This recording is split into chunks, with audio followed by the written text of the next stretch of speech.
ফরিদপুরের সালথা উপজেলার একটি সরকারি প্রাথমিক বিদ্যালয়ে দীর্ঘদিন ধরে সীমানা প্রাচীর না থাকায় চরম নিরাপত্তাহীনতার মধ্যে শিক্ষা কার্যক্রম পরিচালিত হচ্ছে।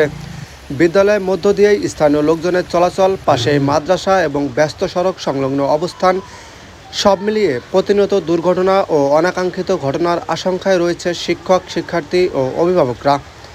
স্থানীয়দের দাবি, শিক্ষার সুষ্ঠু পরিবেশ নিশ্চিত করতে দ্রুত বিদ্যালয়ের চারপাশে সীমানা প্রাচীর নির্মাণ করা প্রয়োজন। আজ বুধবার দুপুরে উপজেলার যদুনন্দী ইউনিয়নের খাটদিয়া গ্রামের ৫৪ নং বড় খাটদিয়া দক্ষিণপাড়া সরকারি প্রাথমিক বিদ্যালয়ে গিয়ে দেখা যায় বিদ্যালয়টির চারপাশে কোনো সীমানা প্রাচীর নেই। ফলে বিদ্যালয়ের মাঠ ও শ্রেণীকক্ষের পাশ দিয়ে প্রতিনিয়ত স্থানীয় মানুষ অবাধে চলাচল করছেন। বিদ্যালয়ের পাশেই একটি মাদ্রাসা থাকায় বাইরে থেকে সহজেই বোঝার উপায় নেই কোনটি বিদ্যালয় আর কোনটি মাদ্রাসা। বিদ্যালয়টি প্রধান সড়কের পাশে হয়, টিফিনের সময় ছোট ছোট শিক্ষার্থীদের সড়কে চলে যাওয়ার ঝুঁকিও থাকে। জানা যায় ১৯৯০ সালে প্রায় ৪৫% জমির উপর বিদ্যালয়টি প্রতিষ্ঠিত হয়।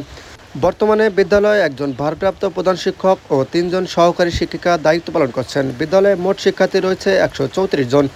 এর মধ্যে প্রাক প্রাথমিক শাখায় ২৫ জন, প্রথম শ্রেণীতে ২০ জন, দ্বিতীয় শ্রেণীতে ২৪ জন, তৃতীয় শ্রেণীতে ২৪ জন, চতুর্থ শ্রেণীতে ২১ জন এবং পঞ্চম শ্রেণীতে ২০ জন শিক্ষার্থী অধ্যয়ন করছেন। শুধু সীমানা প্রাচীরের অভাবই নয়, বিদ্যালয়ে কোনো দপ্তরই না থাকায় পরিষ্কার পরিচ্ছন্ন, রক্ষণাবেক্ষণ, নিরাপত্তা এবং দৈনন্দিন প্রশাসনিক কার্যক্রমে পরিচালনায় নানামুখী সমস্যার সম্মুখীন করতে হচ্ছে। বিদ্যালয় বন্ধ থাকলে ভবনের নিরাপত্তা নিশ্চিত করা সম্ভব হয় না। অনেক সময় বিদ্যালয়ের বিভিন্ন সামগ্রী ক্ষতিগ্রস্ত হওয়ার ঘটনাও ঘটে। স্থানীয় কয়েকজন অভিভাবক জানান, বিদ্যালয়ের সীমানা প্রাচীর না থাকায় সন্তানদের নিরাপত্তা নিয়ে তারা সবসময় উদ্বিগ্ন থাকেন।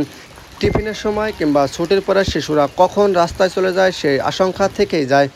দ্রুত সীমানা প্রাচীর নির্মাণের জন্য তারা সংশ্লিষ্ট কর্তৃপক্ষের হস্তক্ষেপ কামনা করেন। বিদ্যালয়ের ভারপ্রাপ্ত প্রধান শিক্ষক মোহাম্মদ ইবাদত আলী খান বলেন, আমাদের বিদ্যালয়টি রাস্তা সংলগ্ন হওয়ায় এবং সীমানা প্রাচীর না থাকায় টিফিনের সময় শিক্ষার্থীদের প্রতি বিশেষ নজর রাখতে হয়। বিদ্যালয় কয়েকদিন বন্ধ থাকার পর এসে অনেক সময় দেখি ছোটোখাটো জিনিসপত্র ভাঙচুর করা হয়েছে। অতীতে সীমানা প্রাচীর নির্মাণে উদ্যোগ নেওয়া হলেও বিভিন্ন কারণে তা বাস্তবায়ন হয়নি। এছাড়াও বিদ্যালয়ের আঙিনায় গাছ লাগালেও সেগুলো সংরক্ষণ করা যায় না। তিনি আরও বলেন, বিদ্যালয়ে একজন দপ্তরি নিয়োগ দেওয়া হলে দৈনন্দিন কার্যক্রম পরিচালনা এবং বিদ্যালয়ের রক্ষণাবেক্ষণ অনেক সহজ হবে। এ বিষয়ে সালথা উপজেলার নির্বাহী কর্মকর্তা দবির উদ্দিন বলেন, বিষয়টি আপনার মাধ্যমে জানতে পারলাম। বিদ্যালয়ের জায়গা সার্ভেয়ার দিয়ে পরিমাপ করা হবে, এরপর প্রয়োজনীয় প্রক্রিয়া অনুসরণ করে সীমানা প্রাচীর নির্মাণসহ পরবর্তী পদক্ষেপ গ্রহণ করা হবে।